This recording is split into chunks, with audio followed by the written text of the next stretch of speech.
আলগোরিয়া ঈদ উৎসব উদযাপন কমিটি পরিচালিত ঈদ উপলক্ষে 4 দিনব্যাপী অনুষ্ঠানের এদিন ছিল শেষ দিনের অনুষ্ঠান। উপচে পড়া জনতার ভিড় লক্ষ্য করা গেছিল চোখে পড়ার মতো। চতুর্থ দিনে অনুষ্ঠানের মূল আকর্ষণ ছিল বাংলা চলচ্চিত্র জগতের ব্যস্ততম নায়িকা ঋত্বিকা সেনকে নিয়ে। ঋত্বিকাকে আমন্ত্রণ করার জন্য ধন্যবাদ দিলেন আলগোরিয়ার ঈদ উৎসব উদযাপন কমিটিকে। উপস্থিত ছিলেন পশ্চিমবঙ্গ সরকারের খাদ্য ও খাদ্য সরবরাহ দপ্তরের ভারপ্রাপ্ত মন্ত্রী রতিন ঘোষ মহাশয়।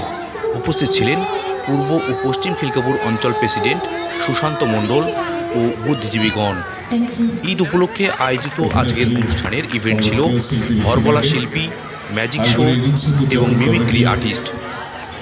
সমগ্র অনুষ্ঠানকে ঘিরে এলাকায় অত্যাধুনিক আলোকসজ্জায় সেজে উঠেছিল শরীপুর তথা আলগোরিয়া এলাকা। বলে রাখা ভালো, অনুষ্ঠানের প্রথম দিন প্রায় 500 মানুষকে ঈদের উপহার প্রদান করা হয়েছিল কমিটির পক্ষ থেকে। পবিত্র ঈদের দিন ছিল গজলের অনুষ্ঠান। বাংলার বিখ্যাত গজল সম্রাটগণ